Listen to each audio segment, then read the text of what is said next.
You're listening to the Unlocking Africa podcast. 16 years ago, found myself with this idea to start SOKO Kenya. From very humble beginnings, I started in a shed with 4 people.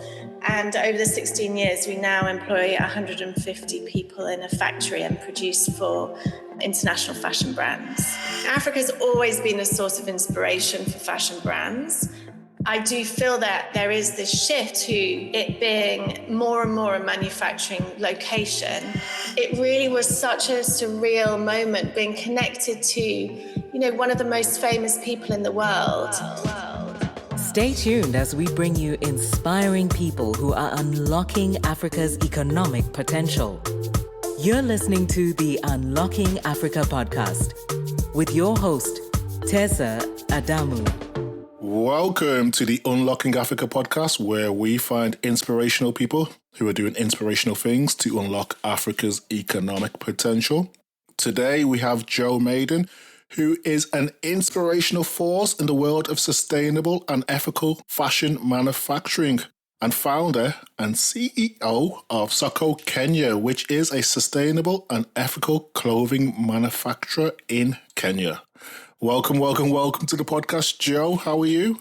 I'm great. Thank you so much for having me. Really looking forward to talking to you today. Fantastic. It's a pleasure to have you on the podcast. And as always, I like to get straight into the conversation. I was hoping you can give us an introduction into who Jo Maiden is. So, as you can probably hear, I'm a British woman who grew up in the UK, was always very passionate about social justice and sort of understanding more about the global north-south divide, but also had this, just loved the fashion industry, found it super fascinating, how the fashion industry worked, the complexity of it, the supply chains, how it started, with farmers in a field and ended up in catwalks around the world. And so 16 years ago, found myself with this idea to start SOKO Kenya. From very humble beginnings, I started in a shed with 4 people. And over the 16 years, we now employ 150 people in a factory and produce for international fashion brands. Fantastic. So you give us a very nice, concise insight into your love of fashion, which has led you to what you're doing. But what was it specifically that inspired you or led you to believe that fashion could be a vehicle for what you do now, which is economic development, poverty reduction, and positive change? As I said, I had this passion for 2 different things that at the time growing up, I didn't really understand how to link together. And, 20 years ago, there wasn't much talk about the supply chain in the fashion industry or words such as ethical or sustainable. And as I started on my career, it became very clear that I could use my sort of vision for economic empowerment through the fashion industry. There are 60 million garment workers in the global fashion industry with only 2% earning a living wage. And I knew from working in London with fashion brands that brands were looking for more transparency in their supply chain. They were looking for more of a connection to the process of how their clothes were being made, but they were really struggling and had very little bargaining power. And that's where the idea to start the organization came from. Can I create living wage jobs while also offering brands that transparency and connection to where their clothes were made? Fantastic. So when you started, there wasn't much talk about ethical fashion and fashion manufacturing on the continent in Africa. So what were some of the challenges you faced when launching the company? So I was 28. I'd never lived in Africa before. I'd never done clothing manufacturing before. Oh, wow. So I was on a really steep learning curve. The complex supply chains of the industry and having just basically starting everything from scratch, from how do we find a cardboard box? Where do threads come from? Where does fabric come from? So the challenge was the kind of learning and growing. And I'm actually very grateful for that. We started very simply. I didn't come with a huge pot of money.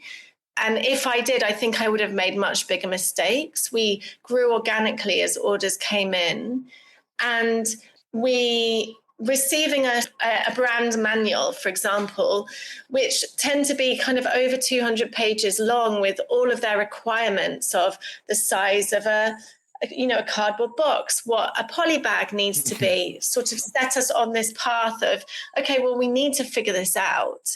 And it really helped us go from this very grassroots cooperative, I guess, to an actual organization that could supply fashion brands.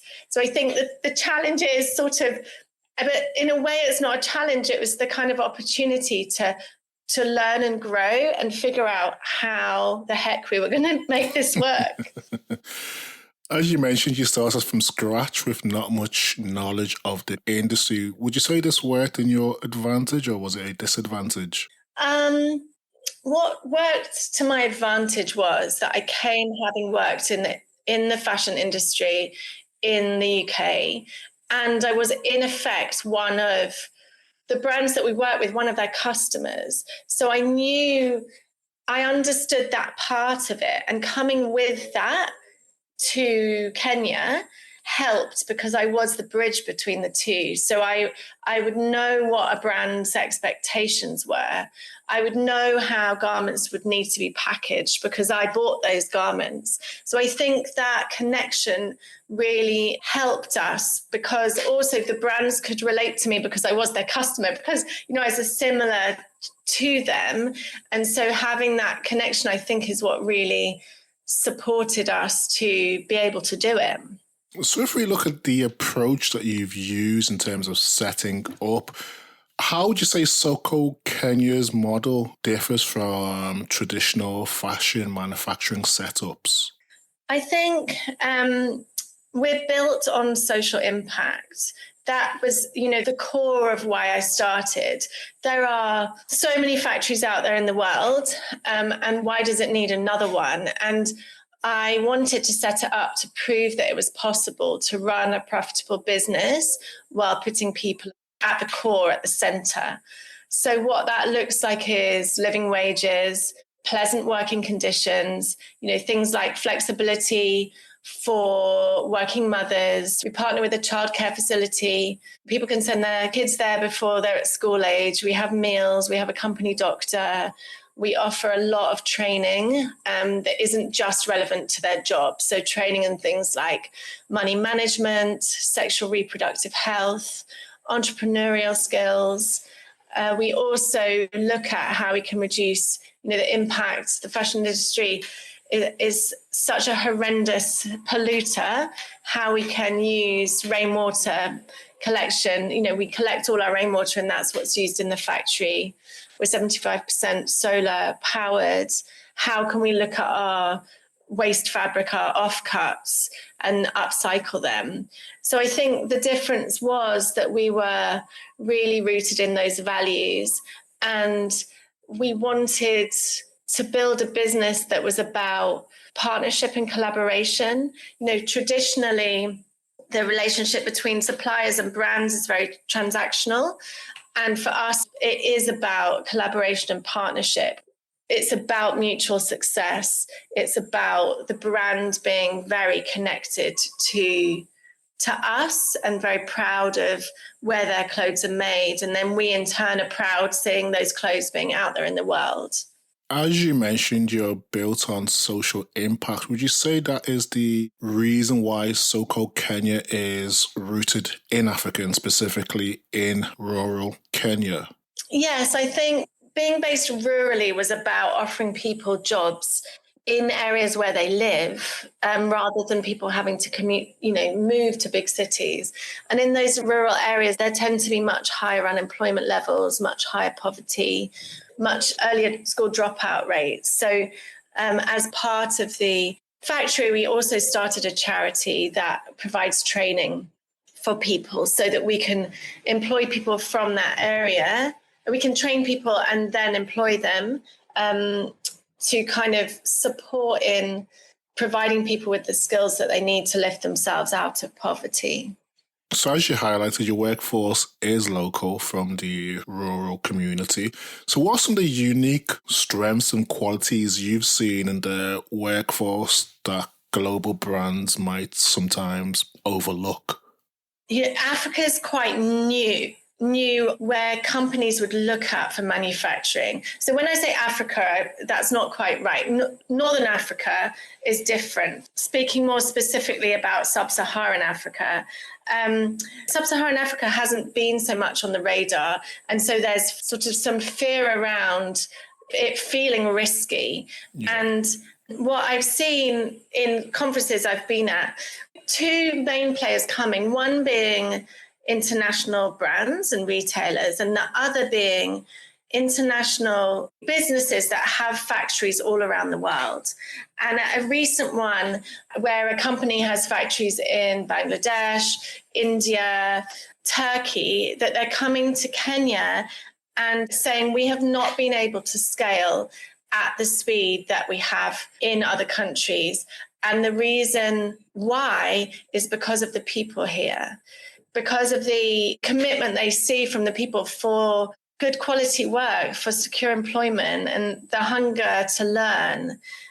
Kenyans are very family orientated, and so people are very passionate about their own personal growth and development in order to support their family and their children. And you really see that coming through, and the value that people place on a job. And statistically, every employed person supports 6 to 8 dependents. And so a solid job means a lot. And by 6 to 8 dependents, a couple of them will be children, and the rest will be their parents or their siblings' children because their sibling doesn't have a job. And so the impact of the job is so far reaching. You touched on the narrative of sub-Saharan Africa appearing risky from people outside of the continent. Have you seen the narrative around that specifically when it comes to African manufacturing? Have you seen the narrative around that changing slightly? I do. And when I'm outside of Kenya, or let's say Africa, at conferences or meeting people, there is a sort of a narrative around Africa being the next frontier, being the next opportunity for manufacturing. And, you know, Africa's always been a source of inspiration for fashion brands. Yeah. And actually, I do feel that like there is this shift to it being more and more a manufacturing location, with China becoming more expensive, there being concerns from a social and environmental perspective in China, Europe, being more and more expensive, India, Bangladesh having its challenges. And I am seeing brands becoming more open to that and the possibility of shifting some of their production here. And you add Trump into the mix and everything that's going on in the US, and that, majority of brands are doing mass manufacturing in China, and that may not make sense for business anymore. And I think it needs to be, brand shift where it makes sense for business. And I think that is providing us an opportunity, and we need to be ready for that. I guess in line with the changing narrative, in your experience, what would you say are some of the biggest misconceptions people have about producing specifically high quality fashion in Africa? I think, as I mentioned, one of them is, again, the fear of the unknown, because there aren't many other brands. It's a new territory. So they're drawing from less experience from their peers doing it than they would be in other countries. So I think part of it is that the view is that we don't have what is needed to produce high quality. And that's not the case. And really it's sort of the unknown without the adventure of coming to see.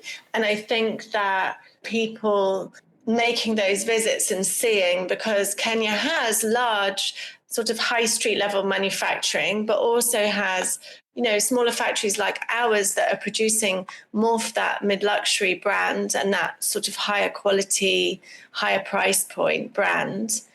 And I think also there's the Africa can be put in the box that it's African, whereas, China, you wouldn't think, oh, it has to be Chinese inspired.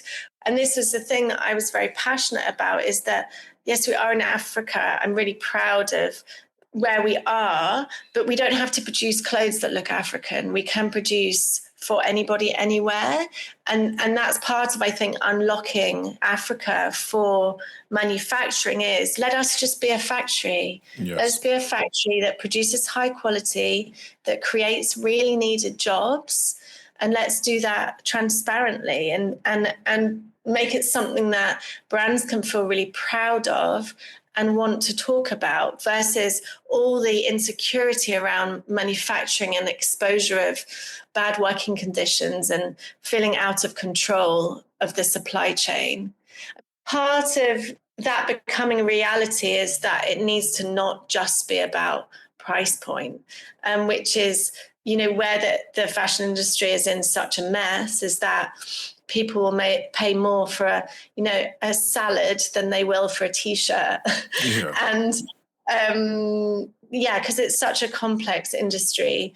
But I feel like now more than ever, there is a sort of opening around the conversation of how these clothes have been made and how technical and complex that is. And maybe we could add more value to our clothing. And that's where the story of where it's been made is so important in the mix of that, and the pride that can come with clothes being produced responsibly.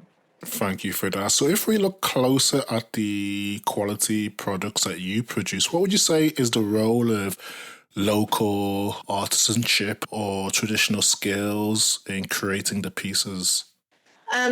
So for us, we have been really passionate about adding that artisanal addition to clothing. So one of the brands that we work with, for example, they do a lot of block printing in West Africa. We're working with another client who is using the traditional Maasai beading on garments. And we have developed a team in-house that do hand embroidery on garments. So, and one of the reasons for adding those additional elements in is that we want to create jobs beyond people that can sit on a sewing machine. How can we, provide jobs for the women in the community who sit under a tree while they, the Maasai women, while they herd their cattle, and use a skill that they have, which is Maasai beading, for example? And how can we upskill in people in different areas that are beyond just a sewing machine? I'm assuming in terms of the traditional skills, it requires the input from the local community, which is a big part of what you do. So during this journey, how have you gone about building trust with the local community to kind of get them involved with the work that you're doing, whether it's the manufacturing or more of the community outreach projects that you're also involved in? As I mentioned earlier, we have the business, but we also have a separate registered charity, which is registered in Kenya and in the UK. And the reason for setting up the charity is that we saw that our employees needed additional support that that the business couldn't necessarily support on. So they were issues such as HIV and AIDS, understanding and awareness of how to get medical support. They were issues such as living in debt, understanding how to get out of debt, how to start to save. And also, as I mentioned earlier, providing people local to the factory with jobs. And in order to do that, we needed those people needed the skills. And so the charity was formed. And so how we built trust with the community is, and this has been really important to me, is that you'll see factories, businesses just sort of dumped in a location without necessarily any connection to where they are. And I was really passionate about that not being the case. Our employees live in the community, their children go to school, And so we needed to be a bit cheesy, like spread the love, like, extend what we're doing beyond the factory walls. Yeah. So that's a slow process, and that's not something that you can come in day one and move about in the community. And it's really been about years and us proving through our actions versus our words that we really see ourselves as part of the community. Yeah, so it's been a slow process. We also, our charity has a dedicated team who are community workers. So they're in the schools, in the health centres, all around as part of the community, speaking to the chiefs, the heads of school, etc. So I think it's a slow process, but it's about building genuine relationship and community. Brilliant. I guess one of the other initiatives which you have, which we've not spoke about, is the Stitching Academy. Can you tell us a bit more about that? Yeah, so that's our sewing training school that provide people with the skills they need to get a job in a clothing factory or start their own micro enterprise. So it's both the skills of how to use a sewing machine, but also life skills. So the training that we provide our factory team and the community, we also provide our students. And to date, we've trained just over 500 people through the Stitching Academy, with over 90% being women. And the majority of them have come from having had very minimal access to education and very poor families. So the skills that they gain really support them in being able to then get a job. And approximately 80% of the people who have gone through our program are in jobs. So we're really proud of that training program, and we've been going for over 10 years now, and every time we open the doors, we have more than double the number of student spaces that we have, with people wanting to go through the training. So we really know that it makes a difference. Fantastic. I guess from the conversation, it's clear that a lot of what you do is rooted in partnerships, whether that's within community or commercially. If we can look at it from the commercial perspective in terms of your approach to building long-term partnerships between, say, African manufacturers and international fashion brands, how have you found that process? I think for us, the word partnership's really the right one for us, because the brands that work with us we're working together in partnership. As I mentioned earlier, it's different to the conventional transactional relationships of a supplier brand, and it's built on transparency. It's built on shared values, and it's built on a kind of sense of deep collaboration. So the brands that we work with and our donors through the charity, they spend time with us. They eat lunch in the canteen with me and the team.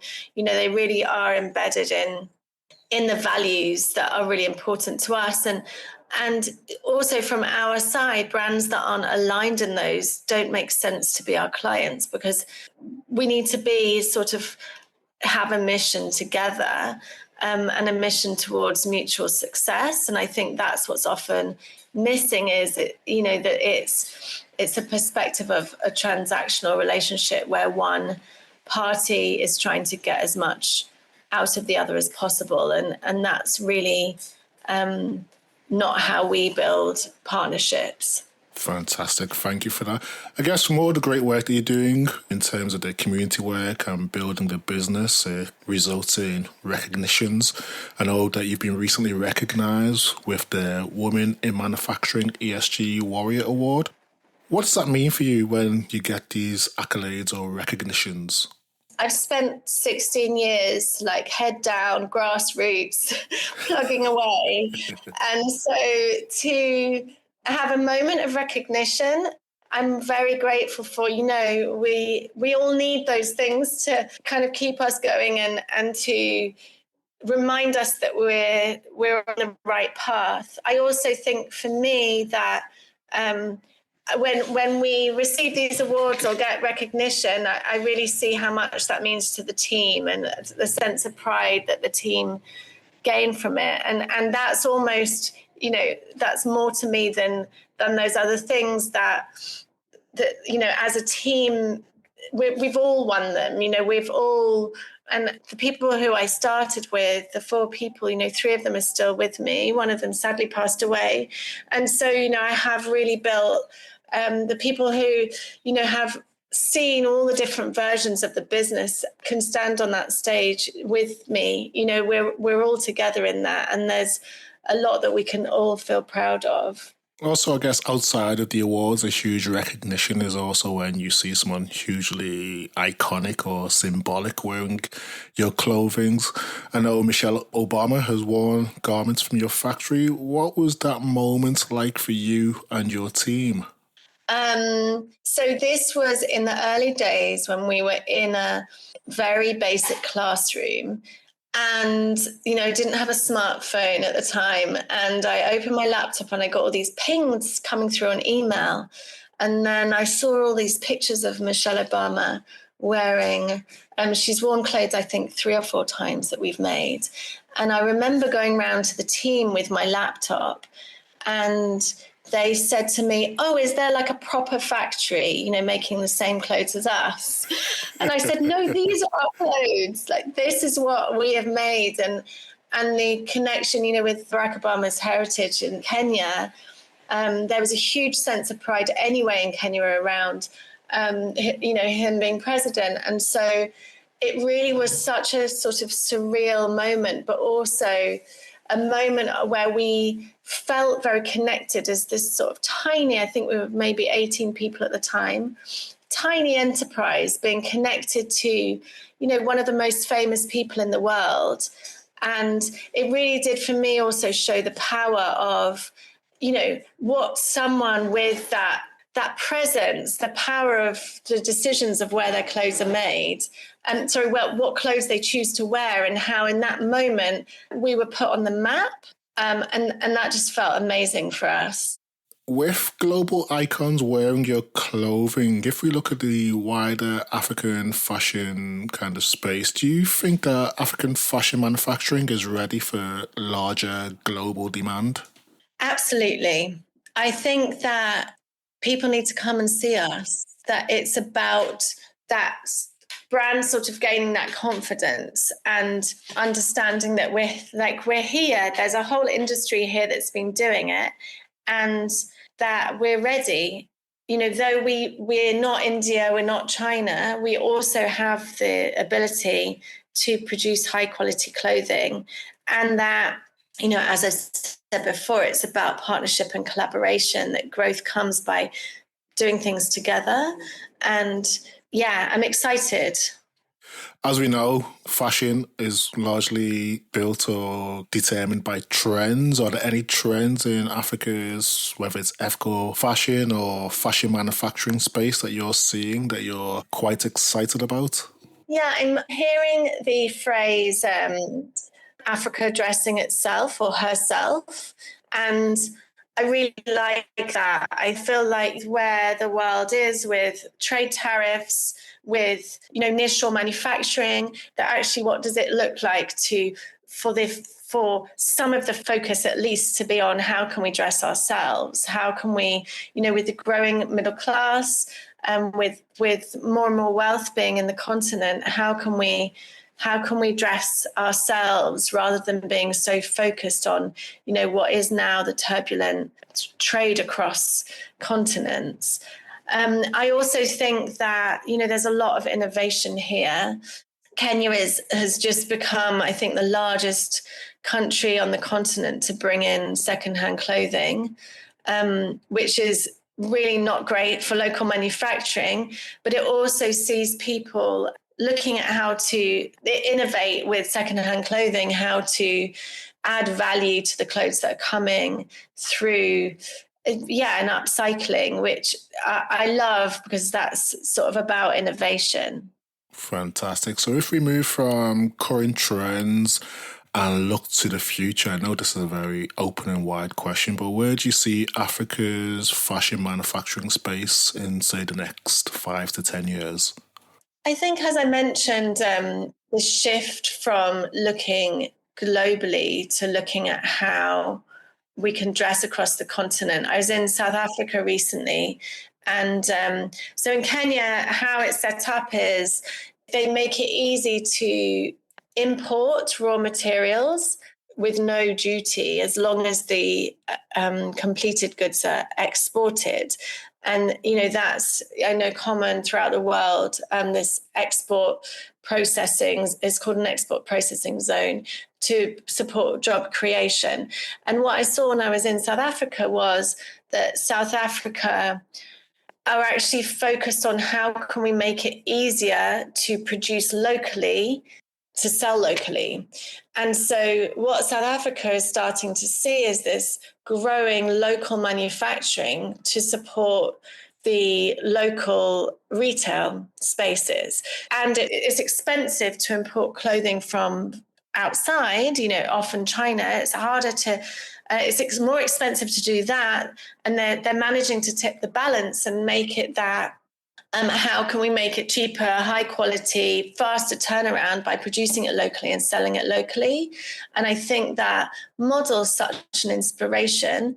And obviously Trump's doing his version of that by trying to support manufacturing in the US. But, that's a very different country to South Africa, where there is still, a lower minimum wage that means that actually it's possible to create the jobs locally and keep all the, the value addition in the country. So I love that. And in the next 5 to 10 years, I do see more international fashion brands recognizing that all the talk of Africa being the next frontier translates into actual business and trade. And this shift of external dependence to how can we dress ourselves.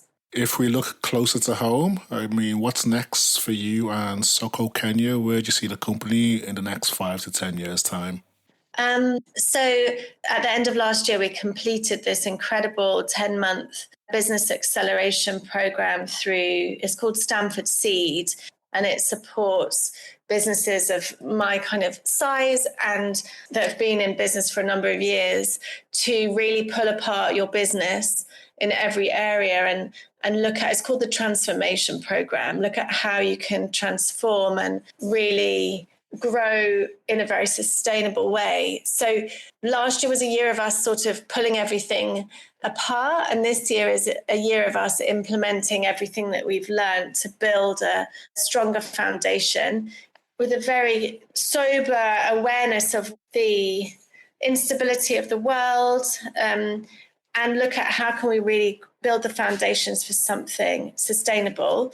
And, I've been doing this for 16 years, but this feels like one of those, we reached a plateau, and what does it look like to have the strength to jump really high in this next season? And so I'm really excited about that and what we're building, given that Africa is more on the radar as a manufacturing location, given that the demand for transparency in supply chain is more and more on the agenda, the demand for really considering sustainability and the impact on the planet is more and more on the agenda.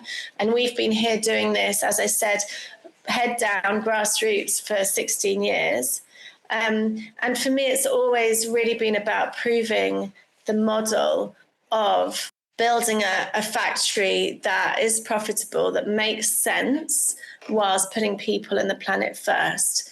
And often examples of things need to be grassroots and small in order for them to be replicated.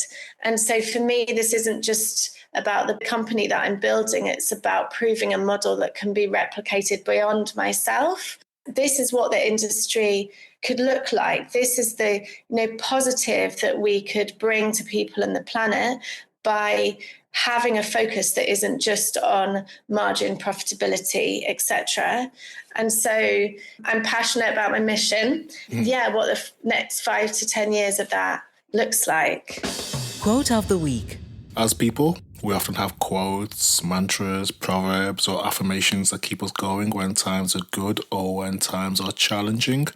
Do you have one that you can share with us today? I'm going to cheekily have two, if that's all right. Of course, more than welcome.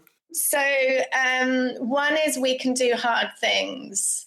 I think we all need to be reminded of that. You know, when we're doing things that are brave or things that are sort of outside of the well-trodden path, we need to remind ourselves that we can do hard things. So that's one. And the other one is, which I believe is an African proverb, if you want to go fast, go alone. If you want to go far, go together. And that's really been what it's been all about for me, is that my company isn't about me. It's about all the people that are with me, and we're together building this. And 6 years ago, we were looking at moving our factory. Our team, we'd outgrown the space that we were in. In order to grow, we needed to move. And the closest facility was 3 hours drive away. As a management team, we knew it's what we needed to do for the growth of the business. But I said to the team, you know, we can have this idea. And, you know, if I move by myself, I don't have a business. We need everyone with us, because alone it's just a company name. And so we went through a long process around what it would look like for the team to move. And we researched what schools were in the area, what was the cost of housing, what was the cost of food, everything, to really understand what it would mean if we were to ask people to move. And it was a very collaborative process in that we shared with the team all the information we gathered, everything that we'd learned. We took the team to see, you know, the factory, the schools, the type of accommodation, everything. And we said, ask us any questions. Like, we may have missed things, ask us anything. And at the end of the day, everybody, except for one lady whose husband wouldn't allow her to move, everyone in the team moved together. And we moved this like really strong sort of family unit together to then be able to grow. And that's part of it. You know, we want to go far, and we need to do that going together. Fantastic. Brilliant way to end today's conversation. Jo, thank you for sharing your journey and powerful impact of SOKO Kenya. You know, I think from the conversation today, it's quite clear that fashion is more than style. It's a source of dignity, opportunity, and also can be a catalyst for change. So it's been a pleasure having you on the podcast, and thank you for joining us. Thank you so much. It's been lovely to talk to you. Thank you to everyone who has listened and stayed tuned to the podcast. If you've enjoyed this episode, please subscribe, share, or tell a friend about it. You can also rate, review us in Apple Podcast or wherever you download your podcast. Thank you, and see you next week for the Unlocking Africa podcast.